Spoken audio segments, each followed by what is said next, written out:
So, uh,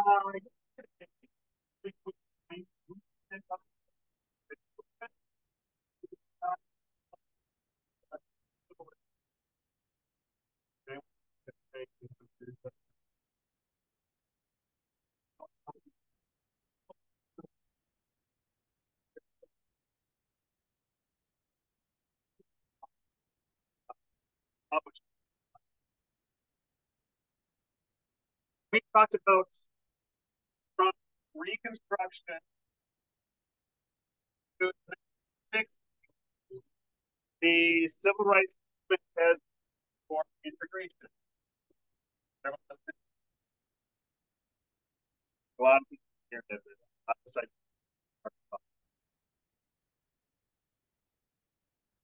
Reconstruction to the 1960s might have been more integration. And we've seen some methods like Brown versus Board of Education. We saw the bus boycott.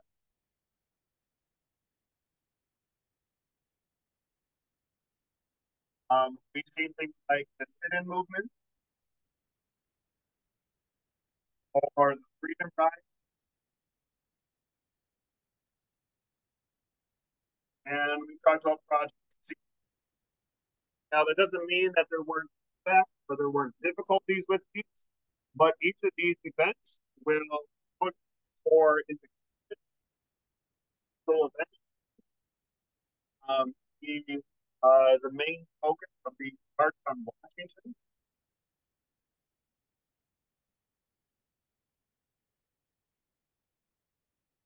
and to pressure Congress to pass a law passed a year later in the Civil Rights Act of 1954. Okay, so that's basically all we talked about last year. Hey, what's next? Southern leaders are going to turn their attention to voting. The year of 1954, we will have the Freedom Summer, where people will focus on registering to vote.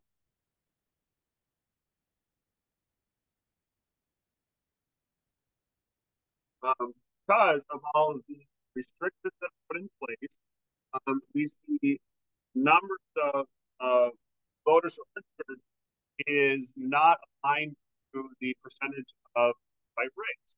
Um, Southern African Americans are much less likely to register. That's things like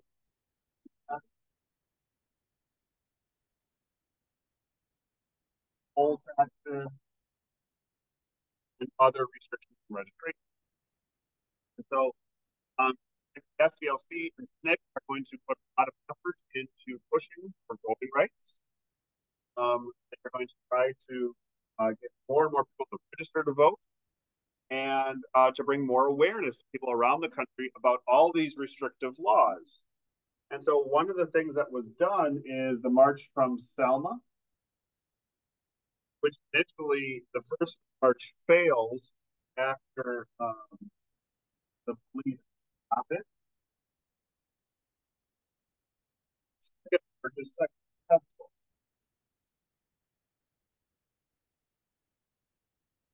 And spreading awareness around the country about voter restrictions. And so there's two main laws here. So, first is the 24th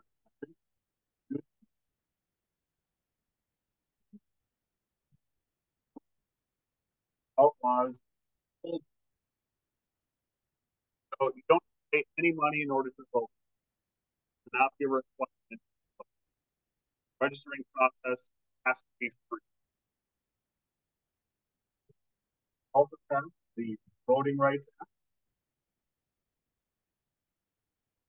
of 1965, which has most different things. The main thing we talked about in class is that it was Jersey test, eating no longer.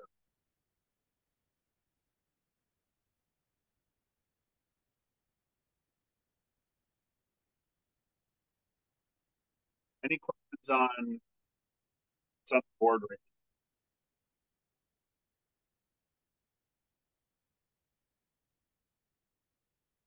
now? We also remember the graph for percentages for numbers of African American voters before and after these laws. Very raising the black vote.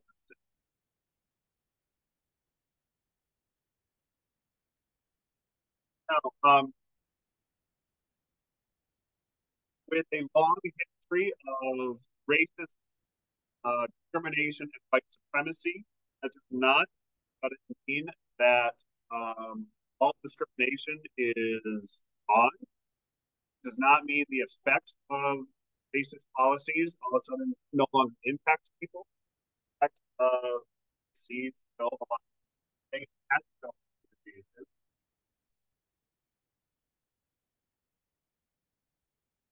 when people are separated, not because of a law, but because of different policies or choices or discriminatory decisions, like white, white,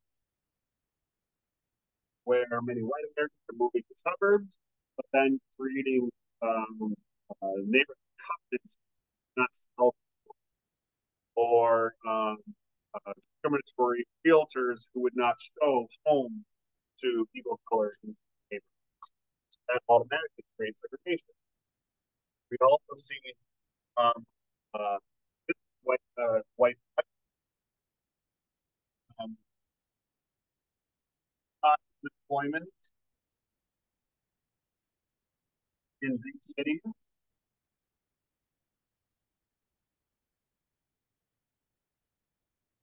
a lower supply of housing. And there's lots of reasons that happens. One example is when interstate highways connect cities to cities. A lot of these highways will bulldoze right through predominantly black neighborhoods. Lower supply of housing, which means housing that's left is usually old and there's less of it. So this is in the mid 1960s. We have a lot of violence in big cities. So some examples of that are in the neighborhood of or I'm trying to figure out why this is happening. And they create a commission, try to figure it out.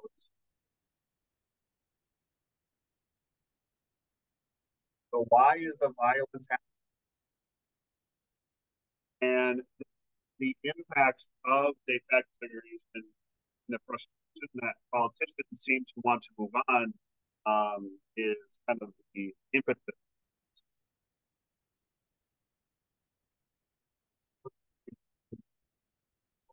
moving on.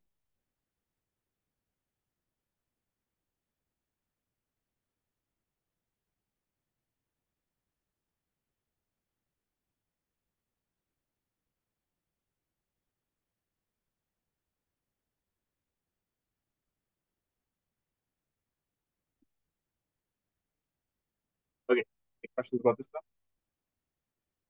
For, okay,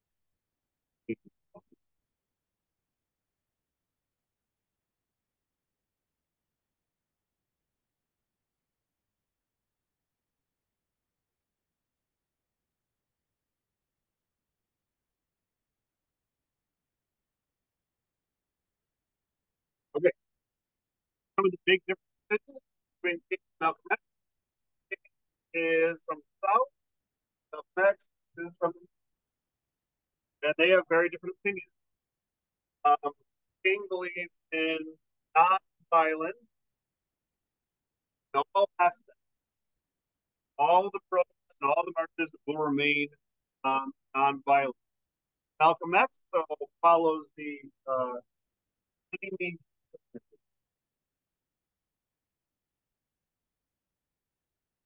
And the any means necessary doesn't mean like using violence to get your way, but using violence.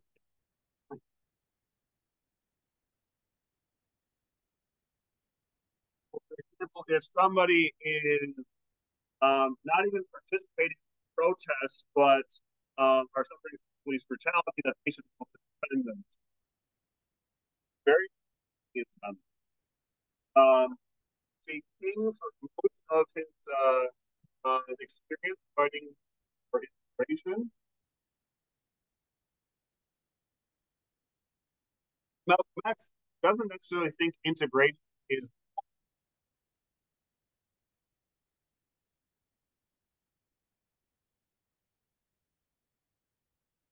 for most of his activism, Malcolm X believes that white people will never give people of color equal rights, and so there's no point to living and working together.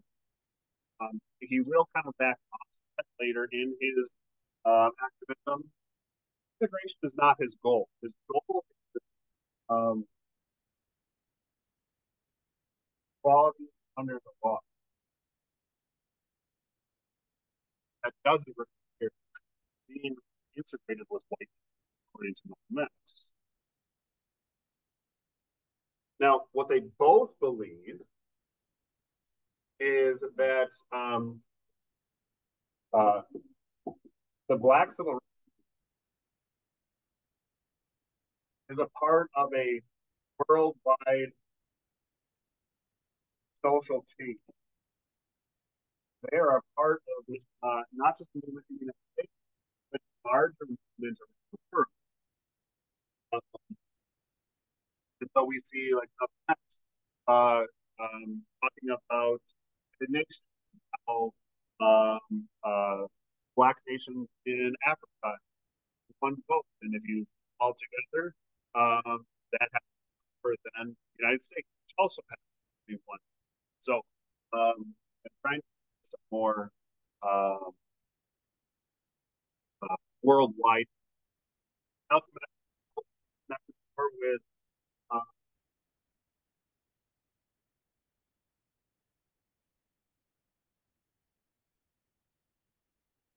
radical left movement. For example, for much of his activism, he's with the Nation of Islam,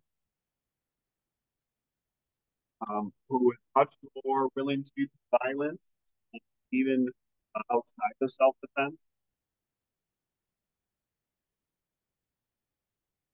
Whereas King does have some connections, people who are kind, but you know, those.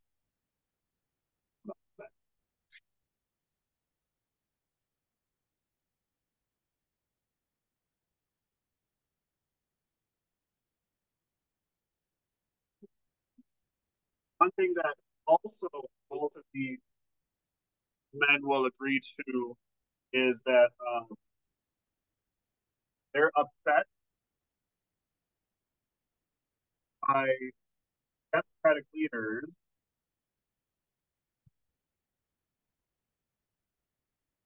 who don't want much change.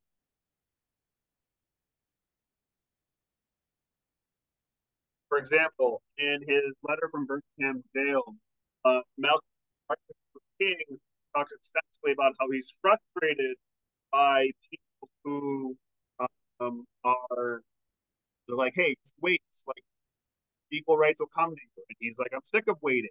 Um, people wanting status quo."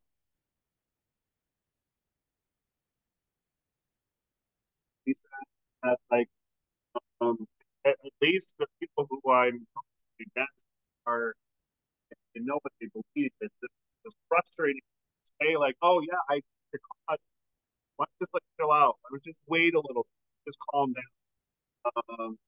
They,